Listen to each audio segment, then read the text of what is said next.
Hello friends, welcome to Trading Edge. So Nifty Bank Nifty में आज क्या move मिला है, कल हम कैसे ट्रेड करेंगे वो फटाफट डिस्कस कर लेते हैं ना। देखिए फ्रेंड्स, कल का एनालिसिस, वीकली एनालिसिस हमारा बहुत ही सिंपल था और एग्जैक्टली मॉर्निंग में वो ट्रेड मिला था। क्या हमने डिस्कस किया था, this is the trend line जो मार्केट ब्रेक करने की कोशिश कर रहा है, बिकॉज यहाँ पे मार्केट स्क्वीज़ हो गया है। और हमारा वीकली एनालिसिस के हिसाब से हमारा एक प्लान था दैट मार्केट यहाँ से एक बार ऊपर जाएगा, इन हाइज को स्वीप करेगा, बिकॉज यहाँ पे हमारी वीकली एफवीजी है।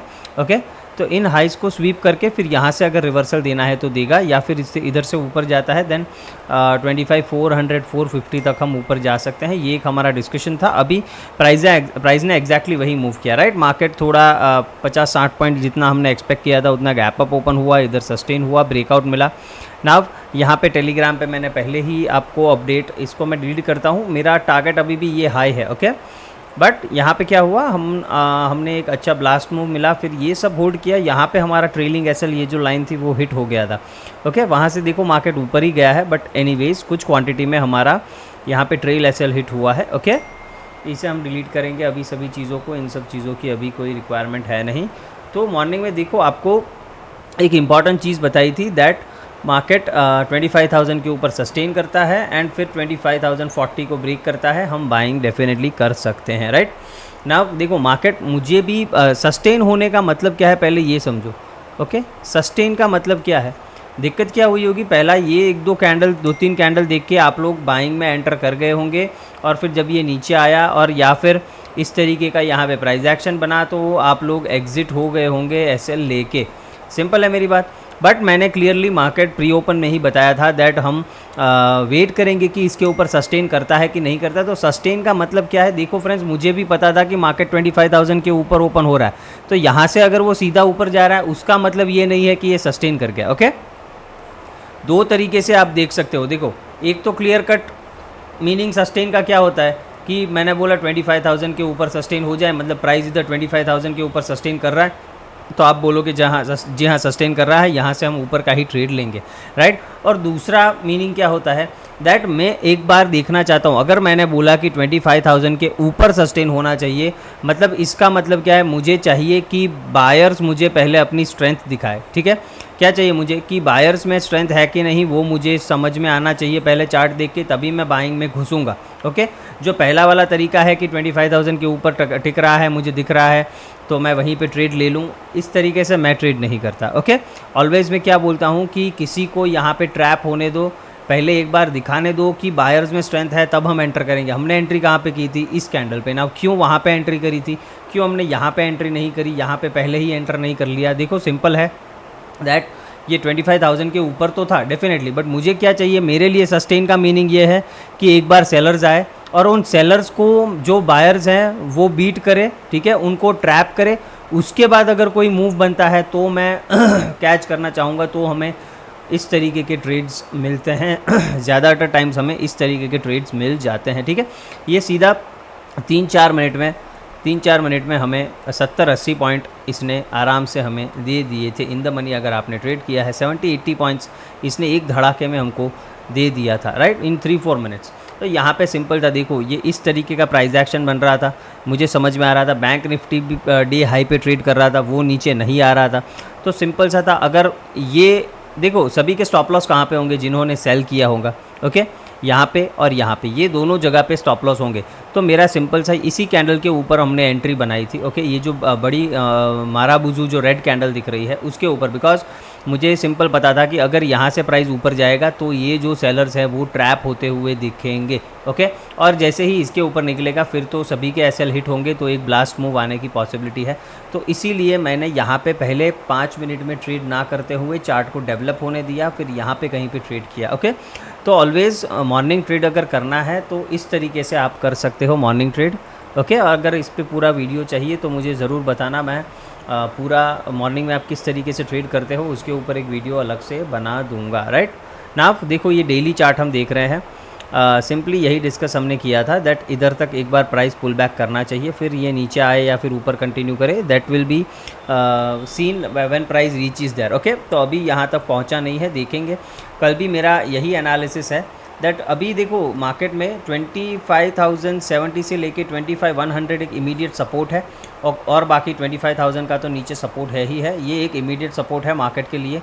इधर तक कल कोई डिप मिलता है हम 100 के आसपास वहाँ से बाइंग कर सकते हैं अगर कोई प्राइस में स्ट्रक्चर इस तरीके का दिखता है। तो डेली चार्ट पे एज सच कोई डेवलपमेंट नहीं है, जो हमने ग्रीन कैंडल एक्सपेक्ट किया था वही टाइप का ग्रीन कैंडल है। कल हो सकता है हम ऐसे ऊपर जाए और फिर वहाँ से नीचे, तो कुछ इस तरीके का हम यहाँ पे कैंडल बना सकते हैं, ये एक पॉसिबिलिटी है। ओके, हो सकता है हम इसके ऊपर क्लोज भी हो जाए। ओके, बट मेरा मानना यह है कि इस तरीके का अगर निफ्टी में candle, because bank Nifty already weekly FVG में ट्रेड कर रहा है। ओके, तो वो कहाँ से घूम जाएगा हमें पता नहीं है ना। हमारे लिए सपोर्ट की तरह कौन सा ये जोन काम करेगा। ओके, ये वाली जो कैंडल आप देख रहे हो। ओके, नाउ ये ऑर्डर ब्लॉक में इसीलिए ड्रॉ नहीं कर रहा हूँ बिकॉज ये ऑलरेडी मिटिगेट हो चुका है। यहाँ पे अगर आप देखो तो ये ऑलरेडी मिटिगेट हो चुका है, बट ये एरिया पूरा एक सपोर्ट की तरह काम करेगा। कल अगर फ्लैट ओपन होके या फिर गैप डाउन ओपन होके इधर आता है, आपको पहले बाइंग का ही सिनेरियो देखना है। 25,080 70 इसके नीचे ये ट्रेड करना स्टार्ट हुआ, देन हो सकता है हम ये गैप फिलिंग तक नीचे जा सकते हैं, मतलब 25,024,980 के आसपास तक हम नीचे जा सकते हैं। यहाँ पे ये टोटल पॉसिबल है। और फिर यहाँ से मार्केट क्या करता है, सपोर्ट लेता है या फिर इसके नीचे ब्रेकडाउन कंटिन्यू करता है। अगर कंटिन्यू करता है 24,920 ब्रेक हो जाता है, ओके, तो फिर हम सेल साइड के लिए जाएंगे। 24,700 हमारा टारगेट हो जाना चाहिए फॉर डाउन साइड कल के लिए। ओके, अगर कल हम फ्लैट ओपन होके ऊपर जाते हैं स्लो एंड स्टडी, यहाँ पे कोई प्राइस एक्शन मान लेते हैं 150 के ऊपर बना देते हैं एक प्राइस एक्शन, तो आप यहाँ पर भी बाइंग कर सकते हो। आपका टारगेट 25,250 हो जाना चाहिए, और इसके बाद अगर ऊपर जाता है देन आप टाइट ट्रेल कर सकते हो, बिकॉज फिर कहाँ से ये घूमेगा हमें नहीं पता है। तो ऊपर हमारा जो सेलिंग जोन है वो 400 के आसपास है, हो सकता है हम वहाँ तक भी ऊपर जाए, बट एक बार 250 आ गया उसके बाद हम टाइट ट्रेल करेंगे। यहाँ पे लेवल्स एक बार ऑन कर लेता हूँ। ओके, सो सिंपल है, ये हमारा अभी के लिए टारगेट है। फिर इसके ऊपर अगर ये सस्टेन करता है देन हम धीरे धीरे ट्रेल करते जाएंगे, बिकॉज यहाँ पे अगर आप देखो तो 280 के आसपास एक फेयर वैल्यू गैप भी बहुत बड़ा पड़ा है 15 मिनट्स के चार्ट पे। तो कहाँ से ये घूमेगा हमें नहीं पता। तो यहाँ पर अगर इन केस कहीं पे भी अगर ये घूम भी जाता है, अगर चौक आपको यहाँ पे कहीं पे देखने को मिल जाता है, तो आप फिर यहाँ पे सेल भी कर सकते हो। ऐसा ज़रूरी नहीं कि यहाँ तक आए तभी हम सेल करेंगे, सिंपल है। यहाँ पे बीच में भी कहीं 280 के बाद कहीं पे आपको सेलिंग की अपॉर्चुनिटी मिली तो आप सेल कर सकते हो। ओके, गैप अप ओपन हो गया, देखो छोटा मोटा गैप अप ओपन होता है, कोई दिक्कत नहीं, आप बाइंग कर सकते हो। बट अगर यहाँ से मान लेते हैं 100 पॉइंट्स गैप अप ओपन हो गया 225 के आसपास, तो इस तरीके में अगर ये पहले नीचे आता है तो आप यहाँ पे कहीं पे सपोर्ट पे बाइंग कर सकते हो, कोई दिक्कत नहीं। बट अगर गैप अप के बाद भी ये ऊपर चला जाता है देन इसको ट्रेड मत करना। देन जहाँ से ये रिवर्सल आता हुआ दिखे वहाँ पे हम सेल करेंगे, सिंपल है। तो इस तरीके से आपको पूरा प्लान समझा दिया है, तो ये आप लोगों को दिमाग में रखना है। ओके, गैप अप के केस में बहुत ही ध्यान रखना है ना। बैंक निफ्टी की बात करें, देखो बैंक निफ्टी भी सिंपल है, इसका भी डेली चार्ट देख लेते हैं। ओके, इसमें भी एक अच्छा खासा यहाँ पे ग्रीन कैंडल बन रहा है, और इसमें भी हमारा टारगेट यही था दैट ये वीकली एफवीजी टैप करेगा, जो इसने ऑलरेडी कर दिया है, weekly FVG tap. Okay, now यहाँ से ये कैसे रिएक्ट करेगा, कल अगर इसी तरीके का कैंडल बना देता है तो हम और ऊपर तक जा सकते हैं। वो मैं एक बार 1 आवर के चार्ट पे दिखाता हूँ, बट हम ये यहाँ पे अभी बेरिश ही है। क्यों बेरिश है ये दिखाता हूँ। देखो 1 आवर का चार्ट देखें, ये एक डाउनफॉल आया, फिर ये पुल बैक, फिर ये डाउनफॉल। तो जब तक अभी इस स्विंग के ऊपर हम सस्टेन नहीं करते तब तक हम बुलिश नहीं हो सकते। ओके, तब तक हम बुलिश नहीं हो सकते। ये सिर्फ और सिर्फ एक डाउन मूव, ये एक पुल बैक, और यहाँ से ये नीचे कंटिन्यू कर सकता है। हो सकता है हम थोड़ा और ऊपर जाए 52 100 200 इस जोन तक कहीं पे जाए, और स्लो एंड स्टडी यहाँ ऊपर जाए और फिर धड़ाम से इस तरीके से यहाँ पे गिर जाए। ये टोटल पॉसिबल है। इस तरीके का स्ट्रक्चर बनना मुझे ज़्यादा प्रोबेबल लगता है, ठीक है। तो इस चीज़ को आपको ध्यान रखना है। इतना बड़ा मतलब ये ग्रीन मूव देख के, बाइंग साइड का मूव देख के आप ऐसा मत सोचना दैट हम बाहर आ चुके हैं बियर मार्केट से। ओके, अगर आप बड़ा टाइम फ्रेम देखोगे देन हम अभी भी, ये अगर आप देखो तो हम अभी भी एक इंटरनल रेंज में है यहाँ पे। ओके, ये जो लास्ट स्विंग है ये हमारा इंपॉर्टेंट हाई है, ये इंपॉर्टेंट लो है, अभी इसके बीच में है। तो इसके ऊपर गया तो फिर देखेंगे कुछ बाइंग का, तो हो सकता है हम 53,000 53,400 तक भी ऊपर जा सकते हैं। बट उसके बाद ओके, बट यहाँ जब तक वो नहीं होता तब तक हम सेल ऑन राइज का ही स्ट्रक्चर रखेंगे, जहाँ पे हमें इम्बैलेंस दिखेगा। बाइंग कहाँ पे करना है वो भी बताता हूँ। देखो अगर ये गैप डाउन ओपन हो गया गैप डाउन ओपन हो गया और यहाँ से सपोर्ट लेता है, आप बाइंग कर सकते हो, कोई दिक्कत नहीं। ये 15 मिनट का फेयर वैल्यू गैप है, ये ऑलरेडी मिटिगेटेड है, बट अगर सपोर्ट लेता है तो बाइंग कर सकते हो, बिकॉज 51,500 के आसपास का ये लेवल है, तो ये राउंड नंबर होगा, तो हो सकता है वहाँ से हमें एक बाउंस देखने को मिले। ये कौन से केस में करना है यहाँ से बाइंग, अगर फ्लैट ओपन होकर नीचे आए या फिर गैप डाउन ही ओपन हो जाए, यहाँ से बाइंग कर सकते हो। 51,500 के नीचे अगर ये एक प्राइस एक्शन बना देता है, आप वहाँ पे सेलिंग कर सकते हो, कोई दिक्कत नहीं। पहला टारगेट आपका 51,000 होना चाहिए, अगर ये ब्रेक होता है देन 50,400 ये लोज हम टारगेट कर सकते हैं। ओके, तो बहुत ही सिंपल रखना है। गैप अप ओपन हो गया, देखो बैंक निफ्टी में भी सेम है।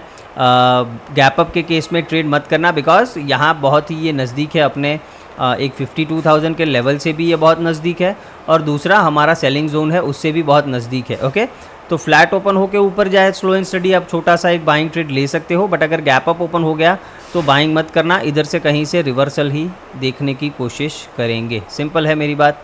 ओके, तब यहाँ पे अगर नीचे आता है तो ये हम टारगेट रख सकते हैं, इधर से बाइंग करने का फिर नहीं सोचेंगे अगर प्राइस पहले इधर टैप कर देता है। ओके, अगर प्राइस पहले हमारे इम्बैलेंस में टैप कर देता है ऑर्डर ब्लॉक में, तो इधर से जब नीचे आए तो यहाँ से बाइंग का नहीं सोचेंगे, यहाँ से कंटिन्यूएशन नीचे को ही हम प्राइस को देखना पसंद करेंगे, बिकॉज यही हमारा हायर टाइम फ्रेम कह रहा है। ओके, सिंपल है। और मिड कैप निफ्टी आज बहुत ही धोखा दिया है मिड कैप निफ्टी ने। ओके, पहला मॉर्निंग में एक अच्छा मूव दिया था, देखो मॉर्निंग में अगर आपने ट्रेड किया होता, हमारा एनालिसिस क्या था दैट ये बाइंग जोन है और ये हमारा एक फेयर वैल्यू गैप है, तो मॉर्निंग में इसी फेयर वैल्यू गैप से अगर आप देखो तो यहाँ पे सिंपल हमारा ABC पैटर्न का यहाँ पे 1 मिनट के चार्ट पे एंट्री मिली थी, टोटल सूप बोल लो, आपको जो भी बोलना है, यहाँ पे उस तरीके से एंट्री मिली थी, एक अच्छा मूव मिला। फिर प्राइस यहाँ पे ऑर्डर ब्लॉक पे आया, यहाँ से भी हमने बाइंग की कोशिश करी थी, बट प्राइस इधर ही सस्टेन कर रहा था, तो हमने कॉस्ट के आसपास ही उसको एग्ज़िट कर दिया था। एंड फिर जाके 2 बजे के आसपास ये इसमें ब्लास्ट मूव आया, हम यही मूव एक्सपेक्ट कर रहे थे कि प्राइस इधर कहीं तक आए और फिर यहाँ से ये रिवर्सल लेता है, क्या करें देखेंगे, राइट।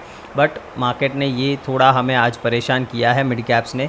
एनीवेज कोई दिक्कत नहीं है ना, इसको देखना पड़ेगा कि इसको कैसे ट्रेड करना है। ये जोन पहले हम डिलीट करेंगे। ओके, और यहाँ पे हम एक नया ऑर्डर ब्लॉक लगा देंगे जो आज का है ना। ये जो अभी मूव आया है, राइट फ्रेंड्स, ये जो अभी मूव आया है ये एक्सपायरी लेड मूव है या इसमें कुछ मीनिंग है, बाइंग साइड का कुछ प्रेशर है, ये कल ही पता लगेगा, अभी नहीं पता लगेगा। ओके, बिकॉज अभी एक्सपायरी है, तो अभी मार्केट को इधर सस्टेन करवाया जा रहा है। ओके, जैसे यहाँ पे करवाया था, तो अभी कुछ डिसाइड नहीं कर सकते, बट हम ट्रेड कैसे करेंगे वो देखते हैं। देखो, अगर फ्लैट ओपन हो गया आपको कुछ नहीं करना है, प्राइस को इधर जाने देना है। अगर यहाँ से रिवर्सल मिलता है मैं यहाँ पे सेल करूँगा डेफिनेटली। ओके, टारगेट हम क्या रख सकते हैं, हम रखेंगे 13,050 हमारा फर्स्ट टारगेट, देन 13,000। ओके, ये ऑर्डर ब्लॉक तक हम नीचे, और फिर 12,950 के आसपास ये ऑर्डर ब्लॉक तक हम टारगेट रख सकते हैं, कोई दिक्कत नहीं होगी। अगर फ्लैट ओपन होकर पहले ऊपर जाता है या फिर गैप अप ओपन हो जाते हैं, दोनों ही केस में यहाँ से रिवर्सल ही प्लान करेंगे। ओके, मान लेते हैं गैप डाउन ओपन हो गया, गैप डाउन ओपन होकर अगर इस FVG से कुछ हमें एंट्री मिलती है बाइंग साइड की, आप कर सकते हो। ओके, इस जोन तक, बाकी अदरवाइज़ इसने भी अपने वीकली FVG में टैप कर दिया है। ओके, बट ये FVG से अगर हमें कोई रिएक्शन मिला तभी बाइंग में जाना है, अदरवाइज़ बाइंग में मत जाना। इधर भी हम लोग देखेंगे, अगर ये फिर ब्रेकडाउन डायरेक्टली हो जाता है तो इसके नीचे सेल भी कर सकते हैं। हो सकता है गैप डाउन ओपन हो, स्लो एंड स्टडी प्राइस नीचे आए, इधर थोड़ा सस्टेन करे और फिर इसको ब्रेकडाउन करे, तो फिर हम यहाँ पे सेल भी कर सकते हैं, इसमें भी कोई दिक्कत नहीं होगी। मेजर इसमें ब्रेकडाउन आएगा 12,900 के नीचे।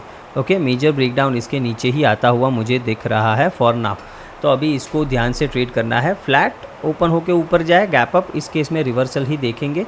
गैप डाउन ओपन हो गया या फिर नीचे आता है तो कहीं से भी बाइंग का मौका मिले, आप एक बार के लिए देख सकते हो सकता है हम इस इम्बैलेंस के लिए जा रहे हो, यहाँ से फिर एक रिवर्सल आता हुआ दिखे।